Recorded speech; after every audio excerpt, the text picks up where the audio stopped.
Special ओकेजनसाठी आज बनवूया ड्रायफ्रूट्सने loaded असा ऑरेंज ज्यूसमध्ये बनवलेला प्लम केक.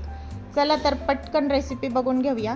त्यासाठी मी वेगवेगळे ड्रायफ्रूट्स येथे बारीक चिरून घेतलेले आहे. त्यामध्ये काजू चिरून घेतलेला आहे, बदाम चिरून घेतलेले आहेत, अक्रोड चिरून घेतलेत आणि टूटी फुटी, क्रॅनबेरी अशा पद्धतीचे, तसेच मनुके, पिवळे मनुके, काळे मनुके असे वेगवेगळे ड्रायफ्रूट्स 2-2 चमचे घेतलेले आहेत.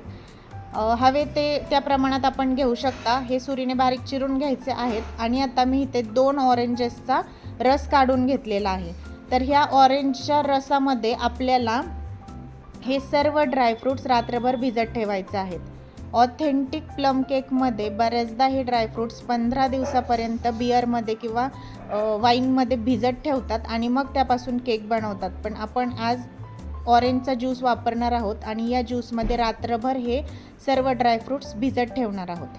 आणि त्यानंतर सकाळी केक करताना हे मस्त असे फुगलेले असतात. मनुके वगैरे एकदम छान टम्म फुगलेले केकमध्ये खाताना एकदम टेस्टी लागतात. आणि यामध्ये साखर किंवा गूळ घालायची गरज नाही. आपण फक्त या रसामध्येच हे ड्रायफ्रूट्स रात्रभर भिजत घालणार आहोत.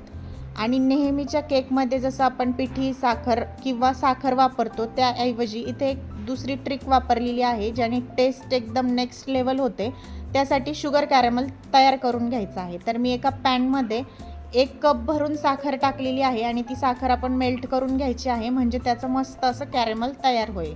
आता हे छान ती साखर मेल्ट झाली आणि ब्राऊन कलरचं कॅरमल तयार झालं की यामध्ये मी पोह्याचे 4 ते 5 चमचे किंवा साधारण पाव वाटी इतकं पाणी घातलेलं आहे. आता हे पाणी घालून याला एका साईडला ठेवून देऊया, म्हणजे याचं छान असं मधासारखं टेक्स्चर तयार होईल. तोपर्यंत आपण एकीकडे खडे मसाले, त्यामध्ये 2-3 लवंगा, 2-3 मिरे, 2-3 वेलदोडे, सुंठ पावडर आणि 1 दालचिनीचा तुकडा मिक्सरला छान बारीक करून घ्यायचा. आणि ते बारीक व्हावं म्हणून मी त्यामध्ये 1 चमचा साखर टाकली आहे, म्हणजे ते एकदम छान असं बारीक होईल. आता हे कॅरमल मस्त मधासारखं झालेलं आहे. त्यामध्ये आपण टाकूया 1.5 वाटी इतकं गव्हाचं पीठ चाळणीने व्यवस्थित चाळून घ्यायचं आहे, म्हणजे त्यामध्ये काही घाण असेल तर निघून जाईल. आता या गव्हाच्याच पिठामध्ये आपण टाकूया याला टेस्ट येण्यासाठी साधारण 4 ते 5 चमचे इतकं मिल्क पावडर.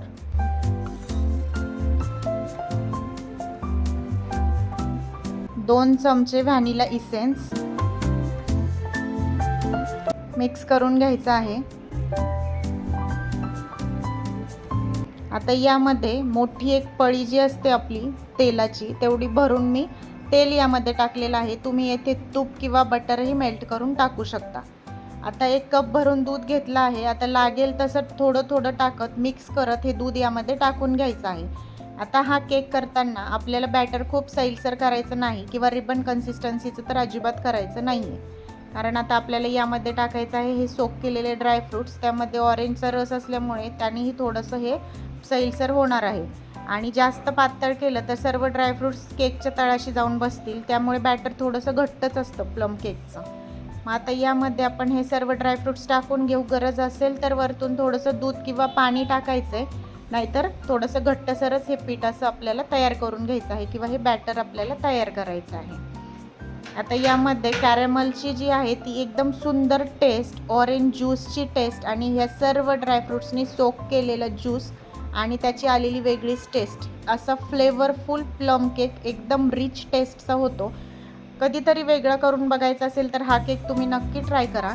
त्यामध्ये मी आता टाकलेला आहे लास्टला 1 चमचा इतकी बेकिंग पावडर, अर्धा चमचा बेकिंग सोडा. आणि इथे मी शूट करायचं विसरले, आपण जे ते मसाले, खडे मसाले मिक्सरमधून काढले होते तेही मी येथे यामध्ये टाकून घेतलेले आहेत. आणि आता वरतून 1 चमचा व्हिनेगर टाकून त्या सोड्याला ॲक्टिवेट करायचं आणि सर्व मिश्रण छान असं एकजीव करून घ्यायचं. आता मस्त मिश्रण फुललेलं आहे.